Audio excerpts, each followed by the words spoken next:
இந்த 5 பொருள் போதுங்க உங்கள் வீட்டில் இருக்க பூஜை பாத்திரத்தை வந்து பளிச்சுன்னு செய்யறதுக்கு. இதுக்கு நீங்கள் கடைக்கெல்லாம் ஓட வேண்டிய அவசியமே கிடையாது. நம்ம வீட்லேயே ரெகுலராக யூஸ் பண்ணுற பொருளை வச்சு தான் நம்ம இன்றைக்கி பூஜை பாத்திரத்தை வந்து க்ளீன் பண்ண போகிறோம். அதுக்கு ஃபஸ்ட்டு விளக்கில் இருக்கிற எண்ணெயெல்லாம் வந்து ஒரு டிஷ்யூ பேப்பர் இல்லைனா நியூஸ் பேப்பர் போட்டு இந்த மாதிரி தொடச்சி எடுத்துடலாம். ஒரு 1/4 மணி நேரத்துக்கு முன்னாடி ஒரு பெரிய நெல்லிக்காய் சைஸ் புளி வந்து ஊற வச்சு இந்த மாதிரி கெட்டியமாக கரைச்சி எடுத்துக்கிட்டேன். 2 ஸ்பூன் கடலை மாவு, 1 ஸ்பூன் உப்பு, 1 ஸ்பூன் மஞ்சள் தூள், ஒரு பெரிய எலுமிச்சை பழம் வந்து ஃபுல் எலுமிச்சை பழத்தை ஆட் பண்ணி நல்லா மேக்னேட் பண்ணி ஒரு புது ப்ரெஷ்ஷாக எடுத்துக்கணும். யூஸ் பண்ணாத ப்ரெஷ்ஷாக எடுத்துக்கோங்க. ஏன்னா பூஜை பாத்திரம் விளக்குறதுனால அது எப்பயுமே பெர்மனெண்ட்டாக யூஸ் பண்ணிக்கோங்க.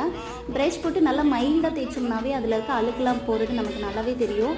எல்லா பூஜை பாத்திரத்தையும் இந்த மாதிரி நல்லா மைல்டாக தேய்ச்சி எடுத்து ஒரு 15 மினிட்ஸ் வந்து ஊற விட்டீங்க அப்படின்னா வந்து ஊற விட்டு கழுவுனீங்க அப்படின்னா அட்டகாசமான ரிசல்ட் கிடைக்கும். நீங்களே ஆச்சரியப்பட்டுருவீங்க, இதுதான் நம்ம இவ்வளோ கஷ்டப்பட்டுட்டு இருந்தோம் அப்படின்னு சொல்லிட்டு.